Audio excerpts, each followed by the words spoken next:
Assalamualaikum warahmatullahi wabarakatuh. Yang terhormat Ibu Lutfiatun Nikmah MSI dan teman-teman semua yang saya sayangi dan yang saya banggakan. Saya dari kelompok 2 yang beranggotakan 1. Rakil Dwi Astuti NIM 2020710024, 2. Ayu Widi Astuti NIM 2020710031 akan menerangkan materi kami mengenai fungsi dan kedudukan hadis dalam Al-Quran.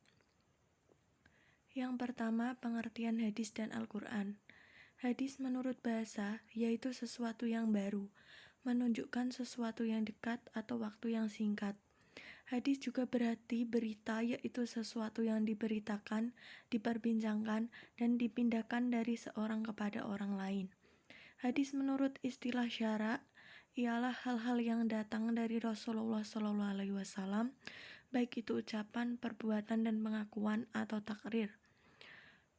Yang pertama, hadis qauliyah atau ucapan, yaitu hadis-hadis Rasulullah SAW yang diucapkannya dalam berbagai tujuan dan persesuaian atau situasi.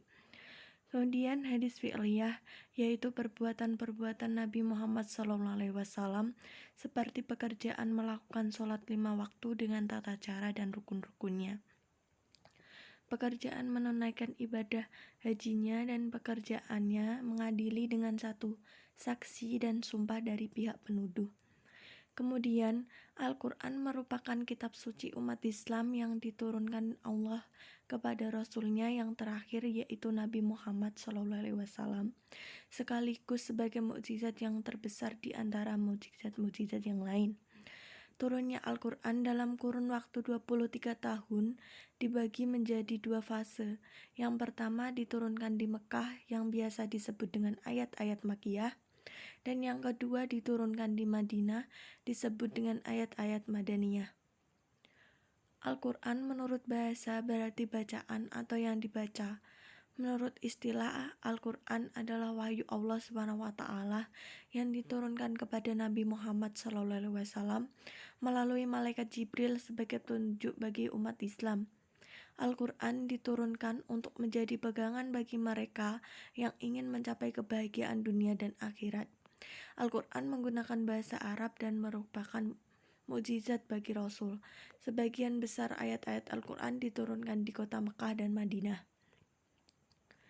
Kemudian fungsi hadis terhadap Al-Quran. Yang pertama, bayan al-takrir atau menjelaskan isi Al-Quran. Maksud dari bayan al-takrir sendiri ialah menetapkan dan memperkuat apa yang telah diterangkan dalam Al-Quran.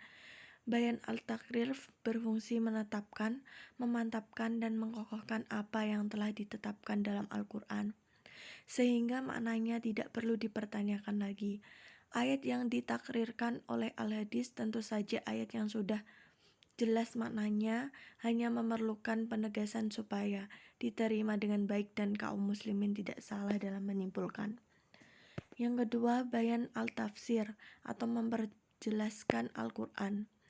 Bayan al-tafsir ialah menjelaskan yang maknanya samar, merinci ayat yang maknanya global, atau mengkhususkan ayat yang maknanya umum, seperti pada ayat-ayat mujmal, mutlak, dan am.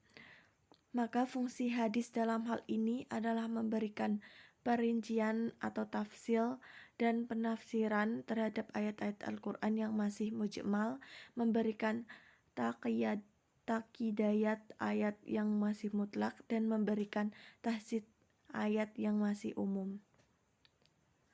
Yang ketiga, bayan al-tashrik atau memberi kepastian hukum yang tidak ada dalam Al-Quran. Bayan al-tashrik adalah menjelaskan hadis yang berupa penetapan suatu hukum atau aturan syar'i yang tidak didapati nasnya dalam Al-Quran. Fungsi ini disebut juga dengan bayan zaid ala Al-Kitab Al-Karim. Hadis bayanat tashrik ini merupakan hadis yang diamalkan sebagaimana dengan hadis-hadis lainnya.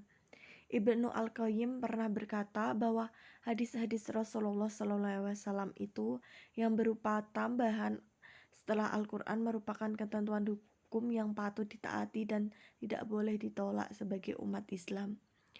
Sekian penjelasan dari saya, selanjutnya akan dilanjutkan oleh teman saya yaitu Ayu Widya Stuti. Terima kasih. Wassalamualaikum warahmatullahi wabarakatuh.